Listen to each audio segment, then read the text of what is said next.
हमारे हनुमान, जय श्री कृष्णा, जय माता दी। पवन तनय तुम एक आधारा,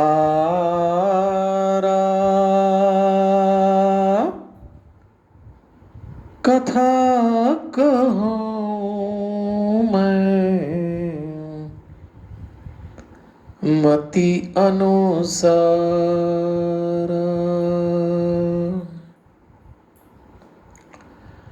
वक्रतुंड महाकाय, सूर्यकोटि समप्रभ, निर्विघ्नं कुरु मे देव। शुभ कार्येषु शुभ सर्वदा। गुरुर्ब्रह्मा गुरुर्विष्णु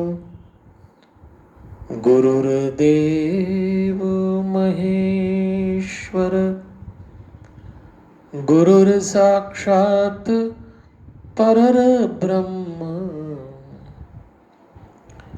तस्मै श्री गुरुवे नमः। परम पिता परमेश्वर की बड़ी अनुग्रह भरी दृष्टि है और भगवान की असीम अनुकंपा है कि आज हम सब लोग श्रीमद् देवी भागवत महापुराण की पूर्णाहुति के दिवस पर एकत्रित हुए हैं। 7वें दिन की इस कथा के प्रसंगों को जीवन से जोड़ना है। आइए तो जहां भी आप विराजे हुए हैं वहां उपस्थित परमात्मा के प्रत्येक स्वरूप को सादर नमन करते हुए देवलोकवासी स्वामी नारायण देव तीर्थ जी का पुण्य स्मरण करते हुए देवलोकवासी स्वामी सत्यमित्रानंद गिरि जी को नमन करते हुए भक्ति भारती मां प्रेमा पांडुरंग जी का पावन स्मरण करते हुए श्री रविशंकर महाराज रावतपुरा सरकार को नमन, परम धाम पधारे हुए पूज्य पिताजी वल्लभदास जी को वंदन और आप सबके भीतर बैठे हुए दिव्यात्मा को सादर प्रणाम करते हुए न तातो न माता न बंधुर न दाता, न पुत्रो न पुत्री न भृत्यो न भर्ता, न जाया न विद्या न वृत्तिरममेव, गतिस्त्वं गतिस्त्वं त्वमेका भवानी। हमने संकल्प लिया था कि इस नवरात्रा में शांतम में श्रीमद् देवी भागवत महापुराण का मूल पाठ करेंगे और 7 दिन इसके प्रसंगों पर चर्चा करेंगे। और विचार ये किया था कि शक्ति के पर्व को नए ढंग से मनाएं, शक्ति को नए ढंग से अपने जीवन से जोड़ें और इसीलिए 3 भाग में अपने जीवन को बांट लिया था हमने। व्यवहारिक पक्ष, धार्मिक पक्ष, आध्यात्मिक पक्ष। जब हम व्यवहारिक पक्ष की बात कर रहे हैं तो हमने पहले दिन संसार, दूसरे दिन संपत्ति, तीसरे दिन संबंध, चौथे दिन संतान, 5वें दिन स्वास्थ्य, 6वें दिन समय और आज 7वें दिन साधना की बात करेंगे। तो व्यवहारिक जीवन में साधना का क्या अर्थ है? आत्मनिग्रह, मनोनिग्रह, इंद्रियों का नियंत्रण, इंद्रियों का संतुलन, शांत चित्तता, शालीनता, संयत रहना, चैतन्य होना, प्रबुद्ध, सतर्क, समर्पण, अर्पण, ध्यान, तपस्या, योग, अभ्यास, ये सारे रूप हैं साधना के। आप जो भी कर रहे हो और अब तो धीरे धीरे हम पूर्णाहुति की ओर चल रहे हैं। इसके बाद तो त्योहारों का सिलसिला है और बंदिश भी है। बहुत सारे लोगों ने अपने जीवन में पहली बार त्योहारों का ऐसा रूप देखा होगा। कठिन समय है, इसी शक्ति को शरीर, मन और वाणी में हम धार्मिक रूप से संचित होता देखते हैं। हमारे शरीर में जो शक्ति होती है ना, उसका अर्थ होता है संयम, सात्विक आहार, नियमित परिश्रम करना, दूसरों की सेवा करना। ये शक्ति का संचय शरीर में है। मन में जब शक्ति का संचय होता है तो विवेक, वैराग्य, सौम्यता, प्रसन्नता, संतोष, सरलता, निराभिमानिता। और जब वाणी में होता है तो वाणी सुखकर होती है, सत्य से निकट होती है, भगवान का यश गान करते हैं। अब हम आ रहे हैं आध्यात्मिक दृष्टिकोण से। हमारे शरीर में 7 चक्र हैं। मूलाधार, स्वादिष्ठान, मणिपुर, अनाहत, विशुद्ध, आज्ञा और ये है सहस्त्रार, सिर का तालू का भाग भीतर से। इसकी जो देवता हैं वो माता पार्वती हैं। इसका जो तत्व है वो अंतरिक्ष है। इसका फूल कमल है। और यदि इसमें दोष आ जाए तो मनुष्य शंकालु हो जाता है और उसको कई मानसिक बीमारियां लग जाती हैं। और यदि यहाँ काम अच्छे से हो जाए तो निर्विचार हो जाते हैं हम लोग, दूरदर्शिता जाग जाती है। तो इस तरह से हमने शक्ति को 3 भाग में बांटा। और ये जो हमारा ग्रंथ है जिसमें 12 स्कंद, 318 अध्याय और 18,000 श्लोक हैं, इसके विभिन्न प्रसंगों को प्रतिदिन संक्षेप में सुन रहे हैं और जीवन से जोड़ रहे हैं। तो चलिए सबसे पहले आरंभ करते हैं। बात हो रही है साधना की। ग्रंथकार ने आज जब कथा आरंभ की तो 11वां स्कंद आ गया। 12 स्कंद है। आचार, शौचाचार और सदाचार, ये 3 शब्द थोड़ा सा दिमाग में बैठाइएगा। आचार, शौचाचार, सदाचार। अब ग्रंथ हमको यहां लेके चल रहा है। तो कथा सुना रहे हैं व्यास जी राजा जन्मेजय को। इसी कथा को सूत जी, शौनकादि ऋषियों को, अलग अलग वक्ता और श्रोता का धरातल है। अब ग्रंथ वर्णन कर रहा है आचार का। और देखिए क्या जोड़ के बात बोली है कि एक बात याद रखना, पिता, माता, पुत्र, पत्नी, बंधु, बांधव परलोक में, इस लोक में तो करेंगे मदद, पर परलोक में आपकी आत्मा के सहायता के लिए कोई उपस्थित नहीं रहेगा, सिर्फ धर्म उपस्थित रहेगा। जब इस संसार से सब समेट के हम ऊपर जाएंगे तो ऊपर की दुनिया में कोई जा पाएगा जो आपके साथ नीचे साथ है? परम प्रिय, बिल्कुल अपने कोई नहीं जा पाएगा। फिर ऊपर कौन काम आएगा?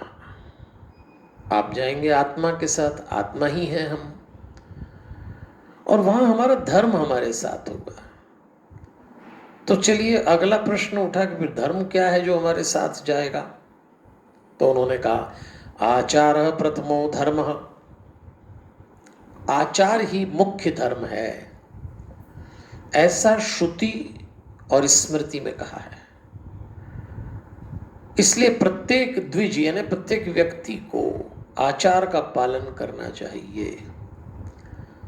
आचार का शास्त्रीय और लौकिक 2 प्रकार से भेद है। अब ये कैसे तय किया जाए कि आचार क्या है, किसको हम अपना आचार माने? तो देखिए नारायण भगवान ने कहा कि श्रुति और स्मृति ये दोनों नेत्र हैं, पुराण हृदय है। तो श्रुति, स्मृति और पुराण में जो भी कहा गया है वही हमारा आचार है। ये सब ग्रंथ हैं। तो ग्रंथ जब हम पढ़ते हैं या किसी के मुंह से सुनते हैं, तो जैसे देवी भागवत में ही कई बार आचार का जो प्रसंग आया, तो आप उसमें से अपने हिसाब से उसको आचार बना लीजिए, वही आपका धर्म है। मैं तो इसको साधारण बनाकर कहता भी हूं कि जब सुबह आप उठें तो आपका आचार क्या होगा। तो पहला काम तो ये करिए कि पलंग छोड़ने के पहले अपनी भीतर की इंद्रियों को प्राण वायु से स्नान कराइए। बाहर के शरीर को तो पानी से थोड़ी देर बाद आप अपने वॉशरूम में बाथरूम में नहलाएंगे ही सही, लेकिन बाहर का शरीर नहा ले और भीतर का इंद्रियों का शरीर यदि न नहाए तो वो दूषित रहेगा। इसीलिए अच्छा खासा नहाया धोया आदमी फ्रेश तो होता है, पर पीसनेस को प्राप्त नहीं होता। आप तरोताजा होंगे पर शांत नहीं होंगे। ताजगी इस शरीर को बाहर से नहलाने से आ सकती है, पर शांति भीतर के 7 शरीर पर प्राणवायु घुमाइए, और उसी को हमने 24 मिनट का जो हनुमान चालीसा का कोर्स है वो बनाया है, तो वो आप प्राप्त करते रहिएगा। मैं तो कई बार बता चुका हूं कैसे प्राप्त करेंगे। तो एक आचार सुबह उठ के तय करिए कि सुबह उठने, ऐसा न करें कि उठ गए बेतरतीब जो करना है वो कर लिया। उठ के जब चले तो प्रत्येक कदम के साथ भगवान का नाम लें, आईने में आंख डाल के खुद को देखें, फिर देव दर्शन करें, बड़ों को जय श्री कृष्ण प्रणाम करें और फिर आगे बढ़ें। फिर तो दिन आरंभ होना ही है। तो मैं कोई विशेष आचार नहीं बता रहा हूं, पर शास्त्रों में जो लिखा है, बड़े बूढ़ों के मुंह से जो आपने सुना होगा, साधु संतों की वाणी में दिखाया होगा कई बार, अब उसका पालन करिए, वो आचार है। फिर शौचाचार है। शौचाचार का मतलब स्नान आदि कर्म बड़ी शुद्धता से करें, भड़ न करें। और उसके बाद सदाचार। सदाचार का सीधा सा अर्थ है योग। योग यानी अष्टांग योग, यम नियम आसन प्राणायाम प्रत्याहार धारणा ध्यान समाधि। तो योग की दृष्टि से भी इस शरीर को समझें। मैं बहुत विस्तार नहीं करूंगा, बस एक ही बात कहना चाहूंगा।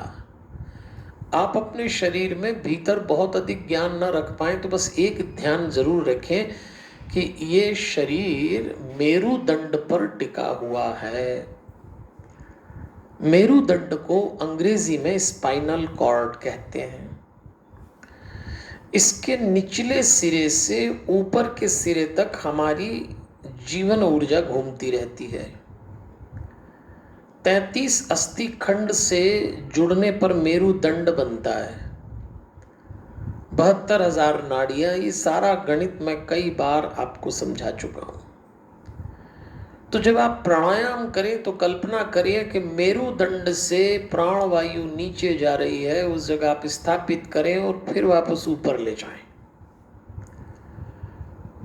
जितना मेरुदंड सीधा रहेगा आप उतना अधिक शांत हो पाएंगे। मेरुदंड में जितना बैंड होगा, ये मुड़ा हुआ है, आपको शांत होने में उतना ही समय लग जाएगा। फिर ग्रंथकार ने बहुत अच्छे ढंग से एक बात और बोली कि इस सदाचार के कुछ गहने होते हैं। देवी भागवत के अनुसार एक बहुत प्यारा गहना है रुद्राक्ष। रुद्राक्ष धारणा दुद्रो भवत्येव न संशय। रुद्राक्ष को धारण करने से मनुष्य, धारण करने वाला स्वयं रुद्र का रूप हो जाता है, ऐसा लिखा है। रुद्राक्ष क्या है? भगवान शंकर के नेत्रों से जो अश्रु की बूंदें गिरी, रुद्र के अक्ष से जो जल की बूंदें गिरी, तो रुद्राक्ष बन गया। 38 प्रकार के रुद्राक्ष बताए गए, और उसमें से मुख्य है 1 से 14। तो जैसे पुरुषों में विष्णु, ग्रहों में सूर्य, नदियों में गंगा, मुनियों में कश्यप, घोड़ों में उच्चेश्रवा, देवताओं में महेश्वर, देवियों में गौरी श्रेष्ठ हैं, ऐसे ही यह रुद्राक्ष श्रेष्ठ है। तो आपको जीवन में कोई शुद्ध रुद्राक्ष मिल जाए तो उसका धारण करिए। और मेडिकल साइंस भी कहता है। एक और गहना है देवी भागवत के अनुसार, और वो है भस्म। अब भस्म कहाँ से लाएंगे?